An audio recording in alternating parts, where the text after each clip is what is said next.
Welcome everyone to another exciting Dev Diary for Tokyo Otherscape, Son of Oak's upcoming Cyberpunk project. I'm your Master of Ceremonies, Kevin Carpenter, and joining me today are two of the writers for Tokyo Otherscape, Colin and Tony. Gentlemen, how are you doing today? Great. Oh, great to hear. So let's just get this started then. So could both of you guys just kind of introduce yourselves? What's your full names and how have you ended up writing for Tokyo Otherscape? Sure. I am Colin Wilson, also Mephit James, and I started writing it because Tony convinced me it would be great to dive right into the garage. We'd been working on another project for the Star Trek Adventures game, doing helping to run the fan site there of continuing missions, and he saw from my blog that I was interested in City of Mist and said we should try that. Tony, do you have a similar story there? My name is Tony Pye. I'm a science fiction writer as well as a gamer. I was playing Star Trek Adventures, started contributing to Continuing Mission with Colin, and then I joined his game and then started my own, and then we started writing on the garage. Phenomenal. So can you tell us a bit then about what you're writing for our new game? We are writing all sorts of stuff for Otherscape. We are writing some dangers and some of the setting elements and some of the setting summary stuff for the how to play and the world building chapters, and we're also writing the starter adventure. Oh, okay. So what's the purpose of this adventure? We would like it to teach them the rules, but also just get players into the whole cyberpunk and mythic world that we've created. I think we really like the starter adventure for City of Mist, Shark Tank, and want to do something that is just as exciting for it. Interesting. So this starter adventure is not just for like the mechanics of the game, but also to like introduce people to the world of the game as well. It is one of the challenges. We wanted it to be something that at the end of it, you feel, everyone, the MC and the players feel pretty well versed in all the rules. Also, like they know the tone of what it is. It is the cyberpunk story, not a noir story like City of Mist. So we wanted at the end for them to be ready to do their next story. That means mechanically, and also they sort of know what plots they'd want to do. Actually, let's touch on that a little bit. So you guys have written cases for the City of Mist Garage, which is, people can create like fan-made City of Mist content, sell it on drive-thru RPG. But can you guys tell me the differences that you encountered between like writing for the City of Mist world versus like the Cyberpunk Tokyo Otherscape world? Sure. One of the big differences is that it's more of a global setting. You're thinking about the real world and not just focusing on one city, but you could have things happening throughout the entire world. One thing about it globally and how it might fit into different campaigns. Like there may be a MC running a game in Tokyo, another one might be doing in a futuristic New Orleans or Rio de Janeiro. So our starter adventure was thought of in a way that it could slot into these cities without too many problems. And I think some of the things that we ran into, we've worked especially together writing City of Mist style things. So we wrote some original stuff, and then in discussing it, also with other people at Son of Oak, saw some of the ways that we were carrying our City of Mist DNA forward, and needed to retool a bit to get that cyberpunk feel. Making sure that still about the emotional pull that the City of Mist system does really well. Also, there's that weird technology. There's those weird sort of existential humanist questions that you get at too. There's those moral questions, but also that grind that cyberpunk stories often get at, so that there's not the high ground and the low ground.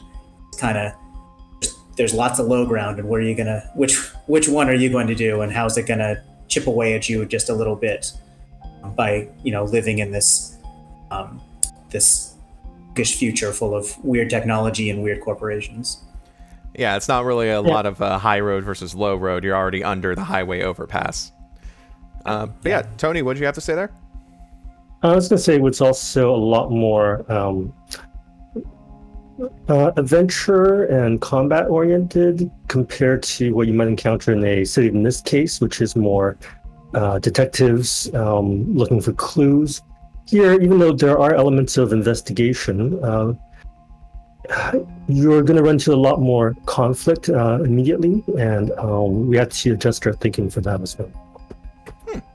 I think a classic City of Mist scene is a poker game, and over the course of the poker game, you figure out like who are you working for. And this is more, you have a motorcycle chase through the city, a crash, and you grab their lapels and say, "Who are you working for?" I like that. It's a lot more aggressive investigating, in other words. Yeah. Love it. So, running back then to the starter adventure that you guys are writing for Tokyo Otherscape, among all the other things you're writing, of course, what can you tell us about like what happens to the PCs in the starter adventure, without giving too much away, of course? Well, it is. We don't want to do spoilers, but we can say broadly, it's an adventure where you are,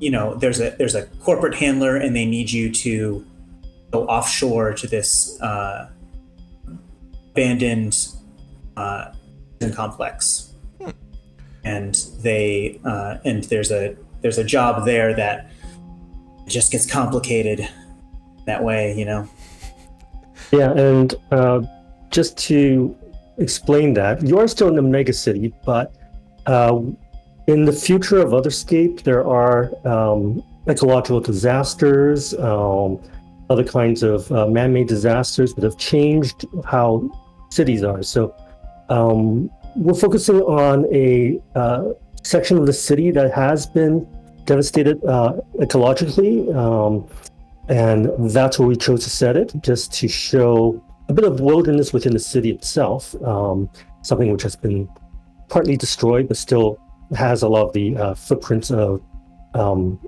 urban cities and buildings. All right. Actually, can you tell me a little bit more about that? I think before we had this interview, you actually had a name for that zone. What was it? The sludge zone? Yes, the sludge zone.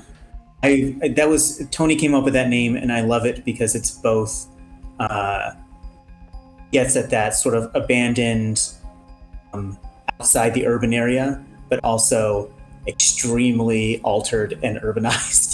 This is not the mud zone. It's not the wetlands. This is the sludge zone. Ooh, I love the sound of that. Yeah. So just think about some of the flooding disasters are going on right now. What would happen to those zones of the city?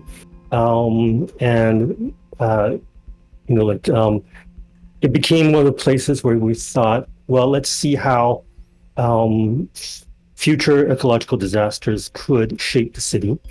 And it turned out to be an interesting place to have the adventure, yet also allow you to explore parts of the megacity in its other forms. I think like Miller Square and the Shark Tank adventure is also good for a starter adventure, because you don't have to worry about portraying a whole city. You just have sort of your lane that you're headed down with the branching iceberg style stories that people are used to.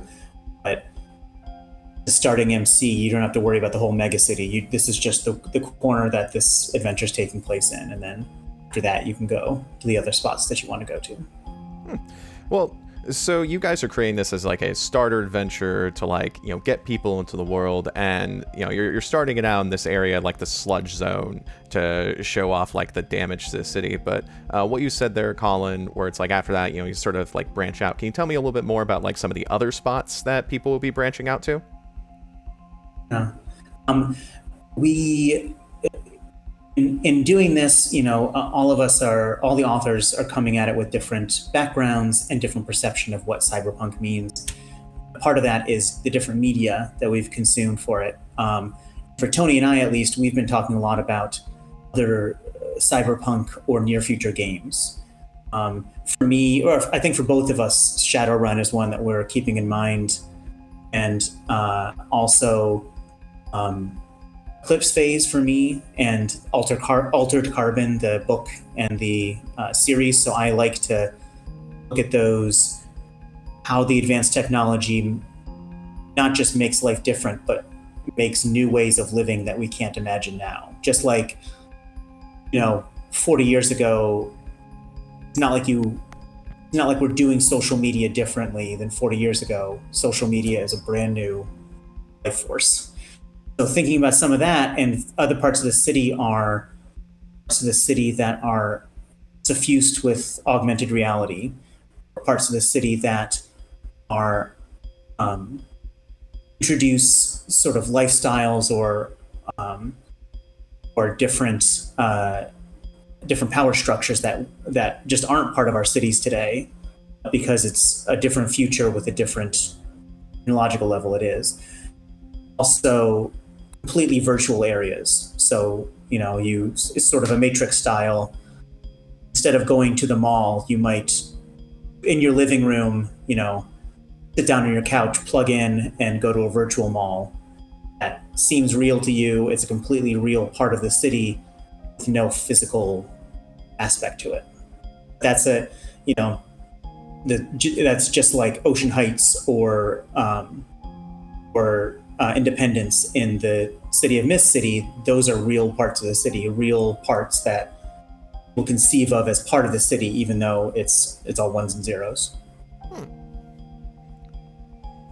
So what were your favorite, Tony? Did I mostly talked about the weird ones. There's also the some of the classic action adventure settings. Were we talking specific about the city or the adventure? I wasn't sure. I think the broader city. Yeah, the original question was like, what other spots of the city may you guys be going to in the adventure? But you guys are also writing a lot for the Tokyo Otherscape like setting. So if you want, tell us a bit about like the other spots in the city that you're excited about.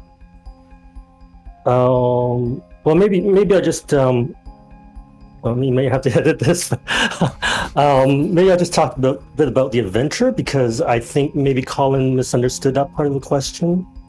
Because I was thinking after the starter, where might you be going? There are a couple spots in the starter adventure for sure. By the way, if you guys want to keep those spots in the adventure like blocked off behind like a spoiler wall, that's perfectly fine. Yeah. Okay, so maybe I'll give it a go at answering that question. So in the starter adventure itself, sorry, I seem to be a bit choppy on the call. Am I slowing down or something? You're doing all right. We can hear you just fine. Okay. Yeah, so for the starter adventure, it's structured more as you do some investigations outside of the sludge zone, but the focus is to get deeper and deeper within the sludge zone until you get to your objective. So in the preliminary part, you will be able to go exploring and purchase equipment, find information on your destination and the background surrounding the scenario. You'll visit things like the entertainment zone, maybe even some virtual locations before you actually head off to the sludge zone, where you get to your primary objective. Okay. So we're going to be seeing a lot of different areas of the city. There's going to be the sludge zone where it's a bit of a disaster. And then there's, like the virtual realities. And there's also like all the places where technology has just completely shifted living. And there's another aspect of Tokyo Otherscape. It's a cyberpunk game, but most importantly, it's a mythic cyberpunk game. So could you guys tell me sort of what like mythic cyberpunk not only like means to you, but also if there's any sort of like specific like sources of tech that you can talk about, like any of the sort of mythical sources that you're bringing into the game? I think that we're doing both. So the starter adventures and like the Metro Otherscape. Also with the Tokyo Otherscape especially, we're able to tie in myths that have sort of found a new life with technology. I think that's where this game really shines. Just like City of Mist, it's sort of best when. Well, I think it's super fun to have a character that's a werewolf who's a bouncer and was all wolfy, but I think it's a more memorable NPC when it's a werewolf and that werewolf curse melds into the noir part of it. That they have a rage problem because of some tragedy in their past that they're dealing with, and so their personal emotional rage also feeds into this animalistic curse that they're operating under. It all kind of melds together into mythic noir. I think the same thing here. It's definitely fun, and there's definitely room to have a werewolf who has a cybernetic arm, and that's mythic. And Cyberscape, but I think Mythic Cyberscape is a melding together. They have cybernetic implants because of some incident in the past was brought about by the powers that be, and they were sort of a pawn in their plans. And so there's the big forces sort of grinding people down, and this person had to get all sorts of implants to repair that damage, and then were sort of cast aside. They have this werewolf aspect, and they also have this left behind, burned by the powers that be aspect. Have both of those mythic and cyberpunk elements, and it really, comes together in a new, really interesting way. Tony? Before we proceed, I'm just in searching for a place that's actually quiet. I also ended up being in a really hot place, so I've been sweating profusely. I'm going to find a different place just a second. All right, Tony, you're in a place where you're not melting? Yes. Phenomenal. So let me just repeat the question real quick. We're talking about what like mythic cyberpunk means, that like fusion of like magic and technology, and also about like some of the ways that you guys are implementing that in the adventures. So what do you have to say about that, Tony? Well, I don't want to get too much into the adventure. I think some of it we want to keep as a surprise. So I'm going to talk a bit more about one of the pre-gen characters that I had developed, which is Kerberos. He is a drone operator who also has a source which gives him access to powers of Kerberos in the Greek myth, the three-headed hellhound. And the way that I had developed that character was to allow him to use his dog-like robots to also channel some of his mythos, so that he would have these dog drones, which he would use to do things in the world, but he would also be able to channel the things like fire breathing through his remote controlled drones. And this is a pre-gen character. This is someone that people will be able to play once the game comes out? Yes, kind of like Wilson and like Unagi. Hopefully, we'll see Kerberos be one of the playable pre-gens. Awesome. It was interesting seeing the quick start come together, because there's so many really awesome pre-gens that everyone was throwing around, and a third of them got included with the quick start. So there's lots of awesome characters that we're excited for people to try out. Most of which haven't been publicly announced yet. Sometimes you can see them popping up in the art here and there, but they're sort of waiting to be debuted. Well, I'm excited about that. Speaking of the design, are the dog drones, are they like full like mechanical hounds, like head included, or is they more like the more modern day like drones where they're like 4 legs on like a rectangle? I'm hoping the former, where it's much more realistic and menacing. Phenomenal. I love that. Okay, so let's see here. Just going over my own questions here real quick. So, Colin, you mentioned some of your inspirations coming in here writing for a Cyberpunk game. Tony, what were some of your inspirations coming into writing Cyberpunk? Like, what are some of like the movies, shows, games, music like that you drew inspiration from?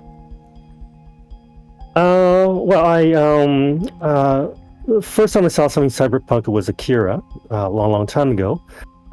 Since then, I've liked things like Battle Angel Alita. I liked things like Sword Art Online. And more recently, I've been just trying to read more manga, just to see what kind of inspirations I can get, both in some of the yokai that we see, and also where I can just to see what other kinds of Japanese culture I can pick up, and also just ideas about what kind of devices might also exist for the future. So what's like one piece of technology, even in this dystopian like cyberpunk world, that you guys would bring into the real world from this game? I'm a sucker for the plug into the computer stuff. when you can sort of live in that digital world. The term we're using in Otherscape is harnessing. You harness into the virtual world. I have always thought that would be great. Tony? Let's see. Some of the things that I'm thinking about are kind of fundamental to the starter adventures. I don't really want to mention those. But other things, let's see. I'm just working on some aspects where I would like to add in more bioengineering things to it. I would like to see not just the mechanical parts, but some of the biological, technological advancements that exist. So you want to bring some of the transhumanism into the real world here? Yeah, to that. Also, what can we do with some of the splicing of genes, and what happens when you put like spider DNA into something else? Things like that. I now know one of Tony's dreams now is to have 6 more legs. No, honestly. Go for it, Colin. I saw something about necrobots recently, so I've seen the dark side of it. You using dead spiders as claws is. Oh, hold up, wait, hang on. Can we go into that a little bit more? What, necrobots? So there's a team that did. They took dead spiders and they put a syringe in the back. And basically, when they pressurize the syringe, all the legs of the spider close. When they pull it back, all the legs relax. So they make like an arcade claw of a dead recluse spider or something. Tony, are you writing this down? This might be great for another adventure. It's exactly as creepy as you'd imagine. Incredible. All right. Well, thank you guys for coming in today for this interview. I got one more question for you guys. I know we don't want to talk too much about the starter adventure, but is there a specific thing in the adventure that you're very excited for players to encounter? Mine. We're talking about all these cool technologies. The sludge zone is this area that's been left behind. So there are a couple examples where people find out what happens when people have those advanced technologies, forget about them, and then someone else runs into them in the wild and they've gone a little haywire. We've come up with a couple really cool ways to have players come up against that aspect of it, and I'm excited to see how people deal with it. Nice. Tony? Yeah, I was going to mention the same thing I think Colin is talking about. Yeah, there's more in the sludge than you think. Yeah. Well, it's an abandoned part of the city, but it's not an empty part of the city. Well, you heard it here first, folks. There's more in the sludge. Be sure to keep that in mind when Tokyo Otherscape releases with the starter adventure written here by Tony Pye and Colin Wilson. To keep up on news on Tokyo Otherscape, be sure to follow Son of Oak on social media, Facebook, Twitter, Instagram, and of course our YouTube channel, where hopefully you're watching this here. But until next time, this is Kevin Carpenter, Tony Pye, and Colin Wilson signing off. See you all in cyberspace.